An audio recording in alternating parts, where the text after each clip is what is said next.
هێرشێکی هاوبەشی ئەمریکا و سعودیا بۆ سەر بارەگاکانی حەشدی شەعبی لە عێراق دەیان کوژرا و برینداری لێکەوتەوە. ئەمەش بووە هۆی کاردانەوەی توندی ناوخۆیی و دواخستنی سەردانە چاوەڕوانکراوەکەی سەرۆکوەزیرانی عێراق بۆ ڕیاس. بەپێی ئامارە بەرایەکانی حەشدی شەعبی لە ئامانجی ئەو زنجیرە هێرشانەی کراونەتە سەر چەندین بارەگایان لە پارێزگا جیاجیەکانی عێراق. 20 چەکدار کوژراون و 32 دیکە بریندار بوون. سەرچاوەیەک لەو هێزە ئاماژەی پێکردووە کە کوشندەترین هێرش کراوەتە سەر پێگەکانیان و لە 8 پارێزگای عێراقدا بە ئامانج گیراون. لە بەرامبەردا فەرماندەیی ناوەندی ئەمریکا سێنت کۆمپ ڕایگەیاند بە هاوبەشی لەگەڵ هێزە چەکدارەکانی سعودیا گورزی وردیان ئاڕاستەی ئەو گروپانە کردووە کە لەلایەن سوپای پاسدارانی ئێرانەوە ئاڕاستە دەکرێن. ئەمەش وەک وەڵامێک بۆ ئەو هێرشانەی کراونەتە سەر هێزەکانی ئەمریکا و ژێرخانی وزەی سعودیا.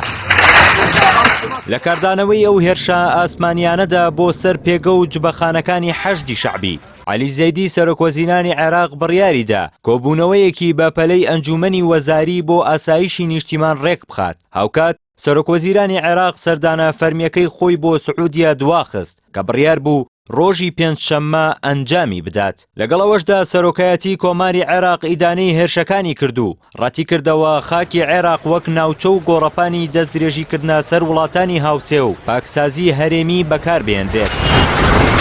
هاوکات باڵیۆزخانەی ئەمریکاش داوای لە هاوڵاتیانی کرد سەردانی عێراق نەکەن و ئەوانەشی لەو وڵاتەدان خۆیان بپارێزن.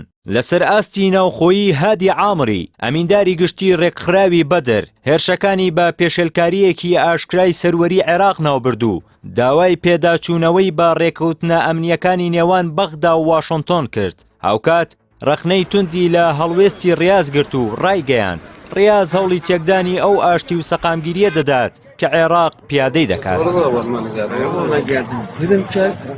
لەلایەکی دیکەوە موقتەدا سەدر ڕێبەری ڕەوتی نیشتیمانی شیعە سەرکۆنەی بۆردۆمانکردنی خاکی عێراق لەلایەن هەموو لایەنەکانەوە کرد و هۆشداری بە میلیشیا لە یاسا دەرچووەکاندا کە بیانوو نەدەنە دەست هیچ لایەنێک بۆ هێرشکردنە سەر وڵاتەکەی. داواشی لە حکوومەت کرد سەروەری عێراق بپارێزێت و ڕێگە لە ململانەی چائیفی بگرێت.